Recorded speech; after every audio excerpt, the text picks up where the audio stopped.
अब हम बात करते हैं मैनेजमेंट ऑफ एंडोमेट्रियोसिस के बारे में। तो एंडोमेट्रियोसिस में तीन चीजें होती थी, एक पेन होता था, एक एडनेक्सल मास होता था और इनफर्टिलिटी, इसका ट्रायड होता था। सबसे पहले पेन को मैनेज करेंगे। तो अब पेन मैंने बताया था कि तीन फॉर्म के अंदर प्रेजेंट कर सकता है, एक तो डिस्मेनोरिया, क्रॉनिक पेल्विक पेन और डिस्पैरियोनिया। तो अब पहले तो ये समझते हैं कि एंडोमेट्रियोसिस के अंदर जो फीमेल है वो पेन एक्सपीरियंस करती क्यों है।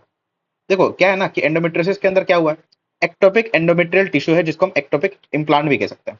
और ये सिमिलरली जैसे आपका एंडोमेट्रियल टिश्यू रिस्पॉन्स करता है टू योर हार्मोन्स, वैसे ये एक्टोपिक एंडोमेट्रियल टिश्यू भी साइक्लिकली हार्मोन्स को रिस्पॉन्ड करता है, जिसके कारण यहां पर भी क्या होती है, विड्रॉल ब्लीडिंग होती है। और जहां पर भी ब्लीडिंग होगी वहां पर नेक्रोटिक टिश्यू बनेगा, नेक्रोटिक टिश्यू को क्लियर ऑफ करने के लिए इन्फ्लेमेटरी सेल्स आएंगे, तो वहां पर होता है क्रॉनिक इन्फ्लामेशन। और इस क्रॉनिक इन्फ्लामेशन के कारण पहला रीजन होता है ये पेन का। तो chronic inflammation is the first reason for the pain in the females with endometriosis. दूसरा क्या रीजन होता है, increase number of pain receptors on this endometrial tissue. ये जो एक्टोपिक एंडोमेट्रियल टिश्यू होता है, जब भी इसके ऊपर इस्ट्रोजन काम करता है तो इस्ट्रोजन बेसिकली अपरेगुलेट करता है, इंक्रीज करता है number of pain receptors on this endometrial tissue, जिसको हम कहते हैं न्यूरोमोड्यूलेशन। ये न्यूरोमोड्यूलेशन कौन करता है, इस्ट्रोजन करता है। तो ये दो रीजंस होते हैं जिसके कारण पेन एक्सपीरियंस करती है आपकी female in the case of endometriosis. ठीक है। अब जो आपका ये एक्टोपिक एंडोमेट्रियल टिश्यू होता है, ये अलग कैसे होता है with your normal endometrial tissue, जिसे हम यूटोपिक एंडोमेट्रियल टिश्यू के नाम से भी जानते हैं, वो समझते हैं। देखो एक्टोपिक एंडोमेट्रियल टिश्यू के अंदर आपको पता है, due to clearing of the necrotic tissue, जो कि ब्लीडिंग के कारण हुआ था, इन्फ्लेमेशन हो रहा था। ये तो आपने मैंने बताया आपको कि इन्फ्लेमेशन हो रहा था, उसके कारण पेन हो रहा था एक्टोपिक एंडोमेट्रियल टिश्यू के अंदर। अब ये जो इन्फ्लेमेशन है ये बेसिकली पीजीई2 के लेवल्स आपके एक्टोपिक एंडोमेट्रियल टिश्यू के अंदर बढ़ा देता है। ओके, पीजीई2 के लेवल्स, इस प्रोस्टाग्लैंडिन के लेवल्स बढ़ा देता है। पीजीई2 अरोमेटेज को अपरेगुलेट करता है और अरोमेटेज को अपरेगुलेट करके estrogen that is E two levels बढ़ा देता है, इस्ट्राडायोल के लेवल जो है बढ़ा देता है आपका पीजीई2। ओके, जब भी इस्ट्राडायोल के लेवल्स बढ़ते हैं, ये बेसिकली अपरेगुलेट कर देगा किसको, कॉक्स एंजाइम को, और फिर कॉक्स एंजाइम फिर से क्या कराएगा, आपका इन्फ्लेमेशन कॉज करेगा। तो ये एक विशियस साइकिल जो है चलती रहती है जिसके कारण पेन होते रहता है in the ectopic endometrial tissue. ठीक है, हाँ जी ठीक है। अब नॉर्मल एंडोमेट्रियम जो होता है, नॉर्मल एंडोमेट्रियम जिसे हम यूटोपिक एंडोमेट्रियल टिश्यू के नाम से भी जानते हैं, पहली बात तो उसमें अरोमेटेज एंजाइम नहीं होता, अरोमेटेज एंजाइम नहीं होता। तो जो कन्वर्जन होने वाला था, जो आपके एक्टोपिक एंडोमेट्रियल टिश्यू में जितना E2 फॉर्म हो रहा था, उतना E2 नहीं फॉर्म होता एक्टोपिक एंडोमेट्रियल टिश्यू के, यूटोपिक एंडोमेट्रियल टिश्यू के अंदर, मतलब नॉर्मल एंडोमेट्रियल टिश्यू के अंदर उतना E2 फॉर्म नहीं होगा, उतना E2 फॉर्म होगा नहीं। और जितना भी E2 फॉर्म होगा वो एक लेस पोटेंट फॉर्म के अंदर कन्वर्ट कर दिया जाएगा, दैट इज E1 के अंदर, by the enzyme 17 beta hydroxy steroid dehydrogenase. इसके थ्रू ये जो E2 का कन्वर्जन है E1 के अंदर हो जाएगा in the less potent form. ठीक है। इसीलिए ऐसा आपका जो नॉर्मल एंडोमेट्रियम होता है, जो कि यूटोपिक एंडोमेट्रियम है, ये अलग होता है आपके एक्टोपिक एंडोमेट्रियल टिश्यू से। एक्टोपिक एंडोमेट्रियल टिश्यू के अंदर अरोमेटेज भी प्रेजेंट होता है, एंड ये लैक करता है एक enzyme that is 17 hydroxy steroid dehydrogenase enzyme, इसको लैक करता है, जिसके कारण ये E2 E1 के अंदर कन्वर्ट नहीं हो पाता और कॉक्स इंक्रीज करके इन्फ्लेमेशन होता है। तो ये विशेष साइकिल जो है चलती रहती है एक्टोपिक एंडोमेट्रियल टिश्यू के अंदर।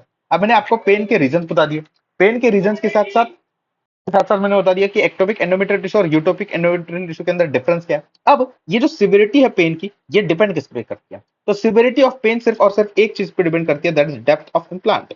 इम्प्लांट की डेप्थ क्या है, जितना डेप्थ होगा, जितना ज्यादा डीप होगा इम्प्लांट, उतना ज्यादा पेन कॉज करेगा। ठीक है। डिस्पैरियूनिया जो होता है ये पेन ड्यूरिंग कॉइटस होता है, जो हमने पढ़ा था पहले भी, पेन ड्यूरिंग कॉइटस ये होता है डिस्पैरियूनिया। और ये तब होता है जब डीप लीजन हो, डीप इम्प्लांट हो और वो अफेक्ट कर रहा हो आपके रेक्टोवेजाइनल सेप्टम को, डीप लीजन हो जो कि अफेक्ट कर रहा हो आपके रेक्टोवेजाइनल सेप्टम को, तब होता है आपका डिस्पैरियूनिया। अब आपके पास पेशेंट आती है डिस्मेनोरिया के साथ। अब आपको पहले तो डिफरेंशिएट करना पड़ेगा कि ये प्राइमरी डिस्मेनोरिया है, मतलब किसी फिजियोलॉजिकल कॉज के कारण है, या फिर सेकेंडरी डिस्मेनोरिया है, मतलब किसी पैथोलॉजिकल कॉज के बारे में। पहले तो आपको इनको डिफरेंशिएट करना पड़ेगा। अब जो फिजियोलॉजिकली आपका डिस्मेनोरिया होता है उसको प्राइमरी डिस्मेनोरिया कहता है, और इसका मेन कॉज होता है प्रोजेस्टेरॉन विड्रॉवल, क्योंकि जब जब आपका प्रोजेस्टेरॉन विड्रॉल होता है पीजीएफ2 अल्फा रिलीज होता है, जिसके कारण डिस्मेनोरिया होता है फिजियोलॉजिकली। पैथोलॉजिकली तो कई सारे कॉजेस है, सबसे मोस्ट कॉमन अगर आप देखोगे तो वो है endometriosis, adenomyosis, pelvic inflammatory disease, fibroid. ये पैथोलॉजिकल कॉजेस हो सकते हैं आपके डिस्मेनोरिया के, जिसको हम सेकेंडरी डिस्मेनोरिया कहते हैं। अब डिफरेंशिएट कैसे करोगे आप दोनों डिस्मेनोरिया के अंदर, वो बड़ा आसान है। पहले आप साइट ऑफ पेन देखो, अगर साइट ऑफ पेन सुप्राप्यूबिक है, सेंट्रल है, तो ये इंडिकेट करेगा कि ये भाई प्राइमरी डिस्मेनोरिया होगा फिजियोलॉजिकल कॉज का। अगर पेन लोकलाइज्ड है, साइट ऑफ पेन क्या है, लोकलाइज्ड है, तो ये बताएगा कि भाई ये सेकेंडरी डिस्मेनोरिया हो सकता है। फिर आप नेचर ऑफ पेन देखो, अगर स्पास्मोटिक पेन है मतलब कभी कभार पेन हो रहा है पर ज्यादा हो रहा है, कड़ आके मार रहा है पेट, तो फिर वो आपका स्पास्मोटिक पेन हो गया, जो कि आपका प्राइमरी डिस्मेनोरिया की तरफ आपको अंदेशा देगा। लेकिन अगर कंटिन्यूअस डल एकिंग कंजेस्टिव पेन हो रहा हो तो वो सेकेंडरी डिस्मेनोरिया के बारे में आपको बताएगा। अब पेन कैसे होगा, पेन का ड्यूरेशन कैसा होगा, कोर्स कैसे होगा, तो पेन जो है फिजियोलॉजिकल डिस्मेनोरिया के अंदर जो पेन होता है ये मेंस्ट्रुएशन के D1 मतलब पहले दिन पर ही शुरू हो जाता है और इसकी सिविरिटी डिक्रीज करते रहती है एंड यूजुअली 3 दिन के लिए लास्ट करता है। लेकिन पैथोलॉजिकल डिस्मेनोरिया जो है, सेकेंडरी डिस्मेनोरिया जो है, ये भाई मेंस्ट्रुएशन से एक हफ्ता पहले भी शुरू हो सकता है। मतलब पहली बात तो मेंस्ट्रुएशन से पहले शुरू हो गई, इतना पहले कि एक हफ्ता पहले भी शुरू हो सकता है, प्री मेंस्ट्रुअल हो जाता है एंड इसकी सिविरिटी कभी डिक्रीज नहीं करती। जैसे इसकी सिविरिटी डिक्रीज कर रही थी, इसकी सिविरिटी डिक्रीज नहीं करती एंड ये परसिस्ट कर सकता है इवन पोस्ट मेंस्ट्रुअली। तो जो आपका सेकेंडरी डिस्मेनोरिया है ये पोस्ट मेंस्ट्रुअली भी परसिस्ट कर सकता है, प्री मेंस्ट्रुअली शुरू हो जाता है और इसकी सिविरिटी डिक्रीज नहीं करती। फिर हम बात करते हैं कि एनाल्जेसिक्स को रिस्पॉन्स कैसा होता है। तो जो एनएसएइड्स होते हैं मतलब बेसिकली एनाल्जेसिक्स होता है, इनके अगेंस्ट बहुत अच्छा रिस्पॉन्स होता है, बहुत अच्छा रिस्पॉन्स होता है आपका प्राइमरी डिस्मेनोरिया का। लेकिन this is not very responsive, secondary dysmenorrhea is not very responsive for the analgesics. फिर हम बात करते हैं कि जो आपका प्राइमरी डिस्मेनोरिया है जो कि फिजियोलॉजिकल होता है, ये एज के साथ और जैसे चाइल्ड बियरिंग मतलब प्रेगनेंसी के साथ इंप्रूव कर जाता है, इंप्रूव कर जाता है। लेकिन ये प्रोग्रेसिव डिस्मेनोरिया होता है, पेन बढ़ते ही जाता है टाइम के साथ। फिर फिजियोलॉजिकल डिस्मेनोरिया के लिए आपके कुछ रिस्क फैक्टर्स प्रेजेंट होता है, जैसे कि अगर ज्यादा स्ट्रेस होगा तो ज्यादा डिस्मेनोरिया होगा, ज्यादा पेन होगा। एंग्जाइटी डिप्रेशन के फीमेल्स के अंदर ज्यादा पेन होगा फिजियोलॉजिकली। और अगर किसी फीमेल के अंदर हेवी एंड प्रोलॉन्ग ब्लीडिंग होती रहती है तो उनके अंदर बन जाते हैं ब्लड क्लॉट्स, और इन ब्लड क्लॉट्स को रिमूव करने के लिए आपकी यूटेरस को जोर से कॉन्ट्रैक्ट करना पड़ता है, जिसके कारण और ज्यादा पेन होता है फिजियोलॉजिकली इन फीमेल्स के अंदर। तो ये 3 रिस्क फैक्टर्स भी होते हैं आपके प्राइमरी डिस्मेनोरिया के। और ये प्राइमरी डिस्मेनोरिया 1 से 2 साल के बाद शुरू हो जाता है आफ्टर दी मेनार्क, क्योंकि मेनार्क के बाद इनिशियल कुछ साइकिल्स तो आपकी एनओवुलेटरी होती है ना, तो उसमें पेन नहीं होता। उसके बाद जो साइकिल्स होती है वो ओवुलेटरी होती है, इसीलिए 1 से 2 साल के बाद जो है मेनार्क के बाद आपका डिस्मेनोरिया जो है शुरू हो जाता है। अब इस पेन को अगर एंडोमेट्रियोसिस के कारण हो रहा है, मतलब अगर सेकेंडरी डिस्मेनोरिया है, तो फिर उसको मैनेज कैसे करेंगे? तो उसको मैनेज करने के लिए पहले तो आप ग्रेड कर लो। अगर मिनिमल टू मॉडरेट पेन है और सजेस्टिव एंडोमेट्रियोसिस का मतलब आपको पता है कि ये जो मिनिमल टू मॉडरेट पेन है एंडोमेट्रियोसिस के कारण है, तो अलग ट्रीटमेंट होगा। और अगर सीवियर पेन है ड्यू टू एंडोमेट्रियोसिस तो फिर अलग ट्रीटमेंट होगा। समझते दोनों को? अगर मिनिमल टू मॉडरेट पेन है और आपको ये स्ट्रॉन्ग सस्पिशन है कि ये एंडोमेट्रियोसिस के कारण है, तो आप शुरू करोगे उस फीमेल को एनएसएइड्स और ओसीपीज के ऊपर। क्यों? क्योंकि एनएसएइड्स क्या करेंगे, ये आपके पेन के पहले कॉज को रिमूव करेंगे, दैट इज इन्फ्लेमेशन। एनएसएइड्स क्या करेंगे, पेन के पहले कॉज को रिमूव करेंगे, दैट इज इन्फ्लेमेशन। तो वही जो आपके ओसीपीज होते हैं, ओरल कॉन्ट्रासेप्टिव पिल्स, ये क्या करेंगे बेसिकली आपके एचपीओ एक्सिस को सप्रेस कर देंगे ई प्लस बी देने के बाद। जैसे ई प्लस आपका दोगे तो एचपीओ एक्सिस सप्रेस कर जाएगी। अब जो है फीमेल खुद का कोई एस्ट्रोजन प्रोजेस्टेरोन रिलीज नहीं करेगी, क्योंकि एचपीओ एक्सिस क्या हो चुकी है, सप्रेस हो चुकी है। हाँ जी ठीक है। और आपको पता है कि endometriosis is estrogen depending disorder, इसीलिए अब बाहर से आप जो ई प्लस पी वाला फॉर्मूला दे रहे हो, ओसीपी वाला दे रहे हो, वो आप लो डोज में एस्ट्रोजन दोगे। तो लो डोज में एस्ट्रोजन दोगे 20 एमसीजी के इसमें, और ये कंटिन्यूअसली दोगे आप, कंटिन्यूअसली। देखो अभी तक हमने जितने भी ओसीपीज दिए थे वो साइक्लिकली देते थे, क्यों? ताकि विड्रॉल ब्लीडिंग हो 21 दिन के बाद। यहां पर हमको विड्रॉल ब्लीडिंग नहीं चाहिए, we don't want withdrawal bleeding, क्योंकि अगेन फिर से विड्रॉल ब्लीडिंग अगर होगी तो एक्टोपिक एंडोमेट्रियल टिश्यू जहां पर है वहां पर भी विड्रॉल ब्लीडिंग होगी, which will lead to again inflammation, again leading to pain. तो अभी हम जो है ओसीपीज देंगे वो कंटिन्यूस फॉर्म में देंगे, लो डोज एस्ट्रोजन के फॉर्म में देंगे, और 3 से 6 महीने के लिए देंगे। ठीक है? तो ये तो हमारा तब फॉर्मूला होता है अगर आपके फीमेल को कंसीव नहीं करना। अगर लेकिन फीमेल को कंसीव करना है तो भाई आप ओसीपीज को ऐड नहीं कर सकते, ये कॉन्ट्रासेप्टिव है ना, इनको हम कैसे ऐड करेंगे? अगर फीमेल को कंसीव करना है तो सिर्फ और सिर्फ एनएसएइड्स दो। और मान लीजिए एनएसएइड्स प्लस ओसीपीज इनके साथ प्रॉपर्ली रिस्पॉन्स आता नहीं है, इनएडिक्वेट रिलीफ आता है, तो फिर आप चेंज कर दोगे टू प्रोजेस्टेरॉन ओनली पिल्स। और ये प्रोजेस्टेरॉन ओनली पिल्स मतलब सिर्फ प्रोजेस्टेरॉन को जो है आप ओरल फॉर्म के अंदर भी दे सकते हो, इंजेक्टेबल के फॉर्म के अंदर भी दे सकते हो, इंट्रायूटेरिन डिवाइस के फॉर्म में दे सकते हो, दैट इज मिरेना। और जो आजकल यूज होता है that is progesterone oral pill, जो ज्यादातर यूज होता है that is dienogest 4th generation progesterone है। तो पहले हम ओसीपीज से इसीलिए शुरू करते हैं क्योंकि OCPs are well tolerated as compared to progesterone. ठीक है? फिर हम बात करते हैं कि ये प्रोजेस्टेरॉन आप दोगे कैसे? अगेन ये भी आप कंटिन्यूअस फॉर्म में दोगे, ना कि साइक्लिकल फॉर्म में, क्योंकि अगर साइक्लिकल फॉर्म में सिर्फ 14 दिन के लिए प्रोजेस्टेरॉन दोगे तो फिर 14 दिन के बाद क्या होगा? ब्लीडिंग होगा। आपको यहां पर विड्रॉल ब्लीडिंग नहीं चाहिए, इसलिए कंटिन्यूअस फॉर्म के अंदर प्रोजेस्टेरॉन दोगे। अब प्रोजेस्टेरॉन करेगा क्या? प्रोजेस्टेरॉन चार चीजें करेगा। पहला, ये आपके एस्ट्रोजन के रिसेप्टर्स को डाउन रेगुलेट कर देगा, जिसके कारण जो एंडोमेट्रियल टिश्यू एक्टोपिक था, वहां पर जो प्रोलिफरेशन हो रहा था एंडोमेट्रियल टिश्यू का, वो अब रुक जाएगा क्योंकि एस्ट्रोजन रिसेप्टर डाउन रेगुलेट हो चुके हैं। साथ में वो एंडोमेट्रियल टिश्यू सिक्रीटरी बन जाएगा, डिसिडुअलाइजेशन हो जाएगा उसका बाय दी प्रोजेस्टेरॉन, उसका क्या हो जाएगा? डिसिडुअलाइजेशन हो जाएगा। और एक टाइम आएगा इवेंचुअली इतना प्रोलिफरेशन कम हो जाएगा उस एंडोमेट्रियल टिश्यू का कि वहां पर हो जाएगी एट्रोफी। क्या हो जाएगी? एट्रोफी हो जाएगी। अब मान लीजिए एनएसएड ओसीपी से कोई रिलीफ नहीं आया, आपने प्रोजेस्टेरॉन दिया, प्रोजेस्टेरॉन से भी कोई रिस्पांस आया नहीं, इनएडिक्वेट रिस्पांस आया, तो फिर आप क्या करोगे ना, पहले तो आप अपने जो आपने सस्पिशन पे शुरू कर दिया था मेडिसिन, दैट इज आपका सस्पिशन था कि इस फीमेल को एंडोमेट्रियोसिस होगा जिसके कारण पेन हो रहा है, आपने मेडिसिन शुरू कर दी थी, तो आप सोचोगे कि भाई इससे भी प्रोजेस्टेरॉन से भी फर्क नहीं पड़ रहा, अब किसी और ड्रग को शुरू करने से पहले मैं डायग्नोस्टिक लैप्रोस्कोपी कर लेता हूं और डायग्नोस्टिक लैप्रोस्कोपी करके पहले कंफर्म कर लेता हूं एंडोमेट्रियोसिस या डायग्नोसिस को, फिर उसके बाद जीएनआरएच अगोनिस्ट और एंटागोनिस्ट में शुरू कर दूंगा। जब आप कंफर्म कर लेते हो डायग्नोसिस को, उसके बाद आप शुरू करते हो और higher drug, that is your GnRH agonist और एंटागोनिस्ट। लेकिन आपको पता है अगर जीएनआरएच अगोनिस्ट देना पड़ेगा तो फिर वो कंटिन्यूअस फॉर्म के अंदर दोगे, ना कि पल्सेटाइल फॉर्म में। जब कंटिन्यूअस फॉर्म में दोगे तो ये क्या कॉज करेगा? ये आपके बेसिकली E2 एस्ट्राडायोल का ओवेरियन सप्रेशन कॉज करेगा। एस्ट्राडायोल के लेवल्स कम होंगे, एस्ट्राडायोल के लेवल्स कम होंगे ड्यू टू ओवेरियन सप्रेशन, जिसके कारण आपकी बॉडी में अगर एस्ट्रोजन के लेवल्स कम होंगे फीमेल के बॉडी के अंदर, तो दो साइड इफेक्ट देखने को मिलेंगे, हॉट फ्लैशेस और बोन लॉस। अब इस हॉट फ्लैशेस और बोन लॉस को रिकवर करने के लिए, आप क्या करोगे? Along with this GnRH agonist and antagonist आप ऐड करोगे एड बैक थेरेपी। और एड बैक थेरेपी के अंदर बहुत प्यारा सा ड्रग जो आप यूज कर सकते हो, दैट इज योर नॉरएथेंड्रॉन। क्यों यूज कर सकते हो? नॉरएथेंड्रॉन जो है ये फर्स्ट जनरेशन प्रोजेस्टेरॉन है जिसके बहुत कम एंड्रोजेनिक साइड इफेक्ट्स होता है, लेकिन इसकी ईस्ट्रोजेनिक एक्टिविटी होती है, और आपको अगर थोड़ी सी ईस्ट्रोजेनिक एक्टिविटी मिल गई इस एडबैक थेरेपी के थ्रू, तो आपका ये जो बोन लॉस हो रहा था वो नहीं होगा। ठीक है, तो इसीलिए आपको जीएनआरएच अगोनिस्ट और एंटागोनिस्ट के साथ एडबैक थेरेपी जो है ऐड करनी होती है। कुछ और ड्रग्स होते हैं जैसे कि अरोमेटेज इनहिबिटर, डायनाजोल, जो आप यूज कर सकते हो लेकिन बहुत पुअरली टॉलरेटेड होते हैं, इसलिए हम इनको यूज नहीं करते। डायनाजोल को तो आप ये भी याद रखो सीवियर एंड्रोजेनिक साइड इफेक्ट्स होते हैं, इसलिए हम इसको यूज नहीं करते। तो मेडिकल मैनेजमेंट के अंदर अगर मिनिमल टू मॉडरेट पेन है, अगर मिनिमल टू मॉडरेट पेन है और सस्पिशन आपका एंडोमेट्रियोसिस है, तो ये आपको फॉलो करना है। पहले एनएसएड प्लस ओसीपीज देने हैं, अगर फीमेल को कंसीव नहीं करना, अगर फीमेल को कंसीव करना है तो ओसीपीज मत देना। ठीक है, क्या आपको एनएसएड प्लस ओसीपीज देना है।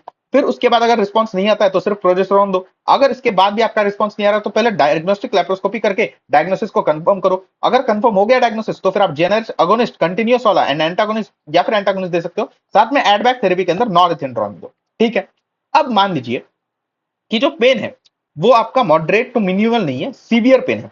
अब आपको पता है ओसीपीस का रिस्पांस आने में नियरली 4 से 6 महीने लग जाता है। 4 से 6 महीने के बाद आपको पता चलता है कि ओसीपीस को फीमेल रिस्पॉन्ड कर रही है या नहीं कर रही है। तो अगर कोई फीमेल सीवियर पेन के साथ आती है और आप ये बोलोगे कि ये आप ओसीपीस लीजिए 4 से 6 महीने के लिए, उसके बाद हम देखेंगे कि इस ड्रग को कंटिन्यू करना है या नहीं, तो क्या वो फीमेल आपको चाटा नहीं मारेगी? मारेगी बिल्कुल। इसलिए सीवियर पेन में आप ओसीपीस नहीं दोगे। सीवियर पेन में दो चीजें हैं, अगर आपको प्रिजम्पटिव डायग्नोसिस आपका एंडोमेट्राइटिस बन रहा है तो फिर तो आप जीएनआरएच अगोनिस्ट या फिर एंटागोनिस्ट को शुरू कर दीजिए। अगर आपका प्रिजम्पटिव डायग्नोसिस एंडोमेट्राइटिस है तो फिर जीएनआरएच अगोनिस्ट या फिर एंटागोनिस्ट को शुरू कर दीजिए डायरेक्टली। लेकिन अगर आपका डायग्नोसिस अनसर्टन है, आपको पता नहीं कि ये एंडोमेट्राइटिस है या नहीं है, आपका डायग्नोसिस अगर अनसर्टन है तो डायरेक्टली लैप्रोस्कोपी करिए। लैप्रोस्कोपी का एडवांटेज क्या होता है कि लैप्रोस्कोपी में अगर आपको कोई कॉज दिख गया जिसके कारण पेन हो रहा है तो आप उसको डायरेक्टली वहां पर ही सर्जिकली ट्रीट कर सकते हो, क्योंकि severe pain is the indication for surgical intervention. ठीक है, तो ये दो ऑप्शंस होते हैं सीवियर पेन के अंदर। अब हम बात करते हैं अगर आपका पेशेंट मेडिकल मैनेजमेंट को इनएडिक्वेट रिस्पॉन्स शो कर रहा है तो फिर आप क्या करोगे? Surgical management. सर्जिकल मैनेजमेंट में आपके पास 5 ऑप्शंस होता है। पहला ऑप्शन होता है अडेजियोलाइसिस। मैंने आपको पहले लेक्चर के अंदर एंडोमेट्रियोसिस में बताया था कि जितनी भी लैप्रोस्कोपिक इमेजेस देखी थी हमको बहुत सारे अडेजन्स दिख रहे थे, उन अडेजन्स को कट कर दो, अडेजियोलाइसिस पहला सर्जिकल मैनेजमेंट का पहला ऑप्शन। दूसरा ऑप्शन होता है फल्गरेशन ऑफ इम्प्लांट्स। जो भी आपके एक्टोपिक इम्प्लांट्स है एंडोमेट्रियल टिश्यू के, उनको हम डिस्ट्रॉय कर देते हैं विद कॉट्रियन लेजर। तीसरा ऑप्शन होता है ओवेरियन मैस को रिमूव कर दो, दैट इज सिस्टेक्टोमी कर दो।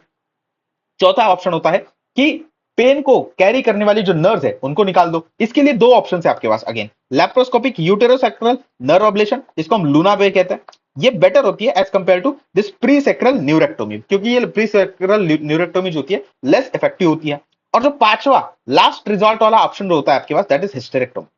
हिस्टेरेक्टोमी के अंदर यूटेरस को रिमूव कर देंगे। अगर यूटेरस को रिमूव कर देंगे तो एंडोमेट्रियल टिश्यू का जो सोर्स था जो रेट्रोग्रेड मेंसेस के कारण आपके एंडोमेट्रियल टिश्यू को और जगह पर ट्रांसपोर्ट कर रहा था, वही अगर आप निकाल दोगे तो फिर अब वहां पर एक्टोपिक एंडोमेट्रियल टिश्यू कहीं आपको दिखेगा ही नहीं, क्योंकि सोर्स से निकाल दिया आपने। तो ये लास्ट रिसॉर्ट होता है हिस्टेरेक्टोमी, कभी आप पहले नहीं करते, लास्ट रिसॉर्ट होता है हिस्टेरेक्टोमी। अगर सारी बाकी मेथड्स फेल कर गई और फैमिली कंप्लीट है, तभी आप हिस्टेरेक्टोमी करोगे। ठीक है। पोस्ट सर्जरी आपको याद रखना है कि कभी भी पोस्ट सर्जरी आपको फिर से एचपीई सपरेशन करना है। क्यों? With this NSAID plus OCP क्यों करना है आपको एचपीई सपरेशन? क्योंकि अगर आप नहीं करते हो तो हाई रिकरेंस रेट होता है, इसलिए post surgery suppression is also given NSAIDs and OCPs के थ्रू। अगर नहीं देते तो फिर हाई रिकरेंस रेट होता है। फिर हम बात करते हैं एडेनेक्सल मास के बारे में। हमने पेन को तो मैनेज कर लिया, अब एडेनेक्सल मास को मैनेज करते हैं। एडेनेक्सल मास क्या था? एंडोमेट्रियमा था, चॉकलेट सिस्ट था। अब ये इसमें जो है आपको पहले दो कंडीशंस को समझना है ट्रीटमेंट के लिए, मैनेजमेंट के लिए। अगर फीमेल को कंसीव नहीं करना और अगर कंसीव करना है तो दोनों के लिए मैनेजमेंट अलग अलग होगा। ठीक है। और अगर ये एंडोमेट्रियमा चॉकलेट से बेसिकली असिम्टोमेटिक है तो फिर मैनेजमेंट अलग होगा, अगर सिम्टोमेटिक है तो मैनेजमेंट अलग होगा। अगर एसिम्टोमेटिक है तो उस केस में आपको कुछ नहीं करना, सर्वेलेंस करना है, वेट एंड वॉच करो भाई। कितने? 6 से 12 महीने के लिए, बाद में रिपीट कर दो USG. Wait and watch, surveillance, repeat करो यूएसजी 6 से 12 महीने के बाद। अगर आपका जो चॉकलेट सिस्ट है वो सिम्टोमेटिक है या फिर एसिम्टोमेटिक है लेकिन साइज उसका मोर देन 5 सेंटीमीटर है, तो शुरू कर दो आप मेडिकल ट्रीटमेंट। देखो मेडिकल ट्रीटमेंट ये पता लगा है कि मेडिकल ट्रीटमेंट के थ्रू आपका जो चॉकलेट सिस्ट होता है उसका साइज कम हो जाता है, रिकरेंस कम हो जाता है, इसीलिए आप जो है पहले स्टार्ट करते हो मेडिकल ट्रीटमेंट के साथ। लेकिन मान लीजिए अगर फीमेल चाहती है कि अगर उनको सिस्ट दिख रहा है, सिम्टोमेटिक है, एसिम्टोमेटिक है लेकिन more than size more than 4-5 centimetre, अगर फीमेल चाहती है कि सिस्ट को रिमूव ही कर दो, ओके, तो आप कर सकते हो डायरेक्टली वो भी। लेकिन अगर स्टैंडर्ड प्रोटोकॉल को देखें तो पहले आप मेडिकल ट्रीटमेंट शुरू करोगे। वही आपको सेम मेडिकल ट्रीटमेंट फॉलो करना है, NSAID plus OCP followed by progesterone followed by GnRH agonist, अगर आपका रिस्पांस नहीं आता है तो। लेकिन अगर मेडिकल मैनेजमेंट इफेक्टिव नहीं होता तो फिर आपको सर्जिकल मैनेजमेंट करना है। और यहाँ पर सर्जिकल मैनेजमेंट के अंदर ट्रीटमेंट ऑफ चॉइस जो होता है वो होता है सिस्टेक्टोमी, मतलब सिस्ट को, चॉकलेट सिस्ट को उखाड़ के फेंक दो। सिस्टेक्टोमी होता है आपका ट्रीटमेंट ऑफ चॉइस। कभी भी ओवेरेक्टोमी को मार्क नहीं करना इन केस ऑफ एंडोमेट्रियोमा, कभी भी नहीं। आपको एंडोमेट्रियोमा के अंदर ओवेरेक्टोमी नहीं करनी है। पूरे के पूरे ओवरीज को आप क्यों रिमूव करोगे? एज ऑफ प्रेजेंटेशन 25 से 35 साल का था, रिप्रोडक्टिव एज की फीमेल है, उनकी ओवरीज आप क्यों रिमूव करोगे? बिल्कुल रिमूव नहीं करोगे, सिर्फ और सिर्फ सिस्ट को रिमूव करोगे, सिस्टेक्टोमी करोगे। कभी भी इंसिजन एंड ड्रेनेज एस्पिरेशन इसको भी मार्क मत करना, क्योंकि इनका रिकरेंस बहुत ज्यादा होता है। ठीक है। अब ये तो हमने पढ़ लिया कि अगर फीमेल को कंसीव नहीं करना तो, लेकिन अगर फीमेल को कंसीव करना है तो क्या करोगे? तो इसमें दो कंडीशंस है फिर से। अगर एंडोमेट्रियोमा एसिम्प्टोमेटिक है तो क्या करोगे? अगर सिम्प्टोमेटिक है तो क्या करोगे? अगर एंडोमेट्रियोमा एसिम्प्टोमेटिक है और साथ में फीमेल को कंसीव भी करना है और इनफर्टिलिटी भी है साथ में, क्योंकि एंडोमेट्रियोसिस में इनफर्टिलिटी भी होती है ना, तो फिर आप आइडियली क्या करोगे? आईवीएफ कर दोगे। क्या कर दोगे? डायरेक्टली आईवीएफ कर दोगे। ठीक है। लेकिन मान लीजिए अगर फीमेल आईवीएफ को अफोर्ड नहीं कर पा रही या फिर उसको आईवीएफ नहीं करना अभी, तो आप क्या करिए ना, इस एंडोमेट्रियोमा को रिमूव कर दीजिए, क्योंकि रिमूवल ऑफ एंडोमेट्रियोमा इंप्रूव कर देता है चांसेस ऑफ स्पॉन्टेनियस कंसेप्शन। लेकिन ये बात आप याद रखिए कि रिमूवल ऑफ एंडोमेट्रियम जो है ये स्पॉन्टेनियस कंसेप्शन के चांसेस को इंप्रूव कर देता है जरूर, लेकिन ये बिल्कुल भी इंप्रूव नहीं करता आउटकम ऑफ आईवीएफ को। इसीलिए अगर आपको आईवीएफ करना है, आईवीएफ के आउटकम को इंप्रूव करने के लिए कभी भी आप एंडोमेट्रियोमा को रिमूव नहीं करोगे। आप एंडोमेट्रियोमा को तभी रिमूव करोगे जब आपको आईवीएफ करना नहीं है या फिर आप अफोर्ड नहीं कर सकते, तो स्पॉन्टेनियस कंसेप्शन को इंप्रूव करने के लिए आप जो है एंडोमेट्रियोमा को रिमूव करते हो। ठीक है। ये तो पहला केस हो गया जिसमें एसिम्प्टोमेटिक है एंडोमेट्रियोमा। और अगर मान लीजिए अगर आपका एंडोमेट्रियोमा सिम्प्टोमेटिक है, साथ में इनफर्टिलिटी भी है, तो पहले आप सर्जरी करोगे ताकि इन सिम्टम्स को आप इंप्रूव कर सको, उसके बाद आप आईवीएफ कर दोगे। ठीक है। तो हमने एडनेक्सल मास मतलब एंडोमेट्रियोमा को भी ट्रीट कर लिया, मैनेज कर लिया, पेन को भी मैनेज कर लिया। अब इनफर्टिलिटी का मैनेजमेंट देखते हैं बिना एंडोमेट्रियोमा के। ठीक है। तो अब इनफर्टिलिटी का मैनेजमेंट जो है ये आप डिसीज के स्टेज के अकॉर्डिंग करते हो। अगर स्टेज मिनिमल टू माइल्ड है तो फिर आप क्या करना है, क्लोमिफेन सिट्रेट दो प्लस इंट्रायूटेरन इंसेमिनेशन, इनकी 3 साइकिल चलाओ। कितनी साइकिल्स? 3 साइकिल चलाओ। उसके बाद जो है आप आईवीएफ करो। अगर मॉडरेट टू सीवियर स्टेज आपकी डिसीज की मतलब सिम्टोमेटिक है, तो फिर आपको दो चीजें देखनी है। अगर सर्जिकल मैनेजमेंट हो चुका है तो आप डायरेक्टली आईवीएफ कर लो। अगर पहले सर्जिकल मैनेजमेंट नहीं हुआ है तो फिर आप सर्जिकली मैनेज करो और फिर उसके बाद जो है आईवीएफ कर लो। ठीक है। तो यहाँ पर हम खत्म करते हैं एंडोमेट्रियोसिस को। अगले लेक्चर में फाइब्रॉइड को शुरू करते हैं। तब तक के लिए टाटा।